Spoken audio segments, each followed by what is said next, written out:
गरीब पर हंसना बहुत आसान होता है सर। आपने कितने स्कूलें खोली हैं गरीबों के लिए? गरीबों के लिए मेरे स्कूल, हाँ, आपके पूरे तंजीम ने, आपके पूरे जम्मू मुस्लिम समाज ने कितने स्कूलें खोली हैं SC ST के लिए, जो गरीब लाचार थे, धर्म जिनको जाति के आधार पे धर्म के लोगों ने फुटकारा है, उसके लिए मुसलमानों ने इस देश में कितने स्कूलें खोली हैं? मुसलमानों ने, देखिए, एक होता है स्कूल खोलना, एक होता है उनके लिए हमदर्दी की बात करना। मैं स्कूल की हमदर्दी नहीं चाहिए सर। एक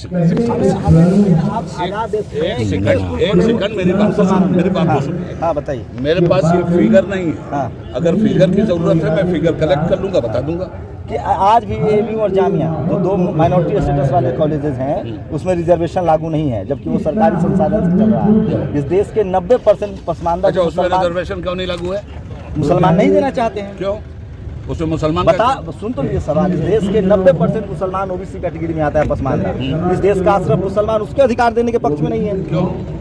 आप पूछिए अपने कम्युनिटी से, जिसको आप कह रहे हैं गरीब पर हंसना बहुत आसान होता है सर। इस देश में जो जाति के नाम पे प्रताड़ित हैं, जो धर्म के नाम पे प्रताड़ित हैं, उसको आप कह रहे हैं कि वो दारू पी रहा है, उसकी तालीम कैसे आएगी? मेरी बात सुनिए, वो तो हर जगह इस्तेमाल हो रहा है। आप लोग तो 200 सालों तक मुगलों, 500 साल तक मुगलों ने राज किया। अंग्रेजों के साथ आप लोग के अच्छे संबंध थे, उस समय भी आपकी रियासतें थी। आज मुसलमानों की हालत किस? दारू, मुसलमान तो दारू भी नहीं पीता है। उसकी गरीबी के लिए किसने कह दिया मुसलमान? अरे ईमान के हिसाब से मुसलमान दारू नहीं पीता है। ईमान के हिसाब से दलित भी वोट नहीं बेचता है। आपने मंचों पर कहा है सर, मेरे पास वीडियो क्लिप है। मैंने बिल्कुल सही कहा है, मैं अपनी बात पे कायम हूँ। तो मैं कह रहा हूँ कि मुस्लिम समाज ने गरीबों के लिए, मुस्लिम समाज ने गरीबों के लिए कितने इदारे बनवाए, कितने स्कूलें बनवाए? मैं आपसे मुस्लिम समाज मस्जिद बनवा रहा है सर, अपने धर्म की रक्षा कर रहा है। कहाँ उसको कॉन्स्टिट्यूशन से मतलब है? नो, मैं नहीं मानता आपकी बात। जब CNRC का मार पड़ा तब उनके हाथ में संविधान आया है। तब ये दलित कहाँ था? कल भी बलिया सिर्फ स्टेज पे तकरीर करने के लिए दलित है? मैं आपसे सवाल करता हूँ, पूछिए ना, पूछिए। ये दलित सिर्फ, दलित को जो भी मिला है संविधान की वजह से मिला है, और वो संविधान की लड़ाई लड़ रहा है सर। हम उसके साथ संविधान की लड़ाई लड़ रहे हैं या नहीं लड़ रहे हैं? हम उसके पक्ष में आवाज उठा रहे हैं या नहीं उठा रहे हैं? हम उसके लिए बोल रहे हैं या नहीं बोल रहे हैं? अरे 20 करोड़ मुसलमान जिस दिन दलित पिछड़े आदिवासियों 20 को खड़ा हो जाएगा, उस पर कोई अत्याचार कर देगा? 20 करोड़ मुसलमानों को खड़ा करने का प्रयास तो कर रहे हैं। अरे सर, मुगलों के दौर में कौन थे नवरत्न? बीरबल कौन था? तानसेन कौन था?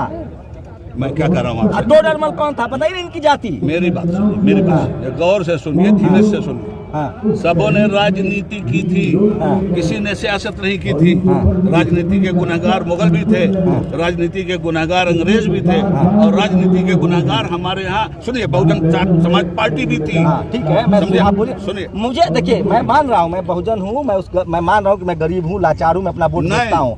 आप मुझे बताइए कि देश के अशरफ मुसलमानों ने, जिसके पास रियासतें हैं, जमीनें हैं, एजुकेशन था, जामिया मिलिया जैसे कॉलेजेस हैं, उन्होंने इस देश के शोषित वंचित गरीबों के लिए कितने इदारे बनाए? मैं आपसे बार बार शंभू भाई ये कह रहा हूँ, मुझे आप मौका दो, डाटा इकट्ठा करने दो, फिर हम मिलेंगे, डाटा की बेस पे हम बात करेंगे। मुसलमानों के लिए मस्जिदें बनवाना इम्पोर्टेंट लग रहा है। हर किसी को अपने धर्म मानने की आजादी है, लेकिन आप बताइए कि जिस समाज के पास न जमीन थी, जिसको 2000 सालों से स्कूल नहीं जाने दिया गया, सारी बातें उस समाज को आप कह रहे हैं कि वो दारू पीता है, वोट बेचता है। गलत बात कर रहे हैं आप। पूरे समाज को मैं नहीं कहता, मैंने दलितों को भी नहीं कहा, मैंने कहा कि शोषित समाज के लोगों में 1000-2000 रुपए पर वोट बेचने वाली बातें। पसमानदाओं को जो रिजर्वेशन है, 90% मुसलमान जो OBC कैटेगरी में आते हैं, उन पर क्या कहेंगे आप?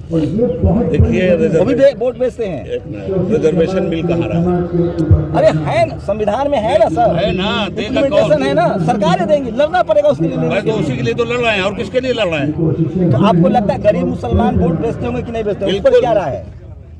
गरीब मुसलमान हो कि नॉन मुस्लिम हो, वोट बेचने का उन लोगों के अंदर बहुत सारी चीजें मैंने जमीन पर तो इसके लिए अमीर हिंदू, अमीर मुसलमान जिम्मेदार नहीं है, जो अपने ही तबके को गरीब बना के रखे हुए हैं? मेरे भाई, अमीर हिंदू हो या अमीर मुसलमान हो, सीधी बात यह है कि उसने गरीबों की कितनी मदद की है और कितनी नहीं की है। मूल सवाल आपका ये है। आप जो कह रहे हैं, सुनिए सर, आपने एक और बात कही है कि हिंदू बना के वोट लिया जा रहा है SC ST OBC का। RSS स्कूल खोल रही है, वो आदिवासियों से मिल रही है, कितने मुस्लिम तंजीम, कितने मुस्लिम संगठन इस देश के शोषित वंचितों के लिए आरएसएस की तर्ज पर अपनी इदारे बना रहे, स्कूल बना रहे हैं। एक सवाल जो आप मुझसे बार बार कर रहे हैं, मैंने उस सवाल का सीधा जवाब आपको दिया कि जरा डाटा इकट्ठा करने दीजिए। मैं दे रहा हूँ ना डेटा। नहीं, मुस्लिम समाज मदरसे तो बना रहा है, अपने ही बच्चों के लिए मदरसे नहीं बना रहा है, उसकी प्राथमिकता मस्जिद है सर। आप अब मानते हैं कि नहीं? आपने, मैं नहीं मानता। मुस्लिम समाज की प्राथमिकता धर्म और मस्जिद नहीं है। वो तो है ही, इसलिए कि उसका मजहब है वो, मगर उसकी प्राथमिकता तालीम भी है उसी के साथ साथ। नहीं, अभी काम किस पर हो रहा है? आप अब मैं चलिए मुस्लिम समाज पर आता हूँ। एएमयू और जामिया के बाद कितने इदारे आप लोगों ने बनाए अपने बच्चों के लिए? मेरी बात एक सुन लीजिए, आप जिम्मेवार नागरिक हैं मुस्लिम समाज। मेरी बात सुन लीजिए शंभू भाई, धीरज से सुन लीजिए। मुझे डाटा इकट्ठा कर लेने दीजिए, बिना डाटा की बात नहीं करूंगा। आप डाटा इकट्ठा कर सुनिए, हमारी आपकी फिर मुलाकात होगी। आप कोई मेरे गैर नहीं है, मैं जानता हूँ आप। नहीं, मैं पत्रकार हूँ, सिर्फ गैर अपना मेरी से कोई से लड़ाई है ना दुश्मनी है। तो जो आपने मुद्दे उठाए मैं उस पर सवाल पूछ रहा हूँ। मैं उस पर जवाब आपको दे रहा हूँ। डाटा इकट्ठा करने दीजिए, आप इकट्ठा बैठिए, फिर डाटा में हम बात करेंगे कि मैं पहली बार मिला हूँ इनसे और मुझे नाम नहीं पता है, माफी चाहता हूँ। मेरा नाम उबैदुल्लाह खान आजमी है। आजमी साहब हैं। एक बात तो है कि इस देश में धर्म के नाम पर मुसलमानों पर अत्याचार बढ़ रहा है, लेकिन सवाल वही है, इन्होंने अभी बात कही है कि इस देश के तमाम लोगों को सड़कों पर संविधान के साथ आना पड़ेगा, ये भी बात इन्होंने कही है।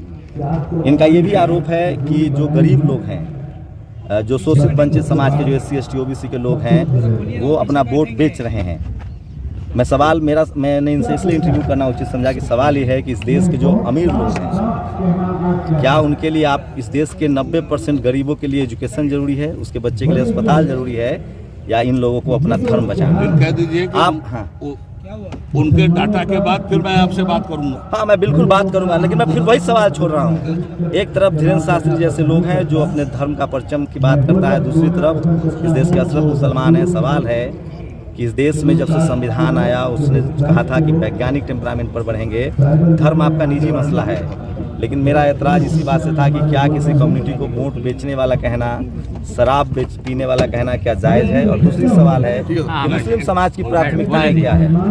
उसकी प्राथमिकताएं मस्जिद है, स्कूल है, वो तो समाज को तय करना है। मैं जिस कम्युनिटी से आता हूँ, SC ST OBC माइनॉरिटी किसान जातियों से हूँ, मैं आपको कह रहा हूँ कि आप लोग किसी भी कीमत पर, धर्म आपका निजी मसला है, संवैधानिक रूप से आप स्कूल, कॉलेज, यूनिवर्सिटी, अस्पताल की तरफ बढ़िए। और कोई बातचीत पर अपनी प्रतिक्रिया जरूर दीजिए। मेरी कोशिश थी कि मैं अपना सवाल पूछ लूँ, एतराज़ देता हूँ। डेमोक्रेसी आपको मौका देता है, इनको भी बोलने का अधिकार है और मुझे भी सवाल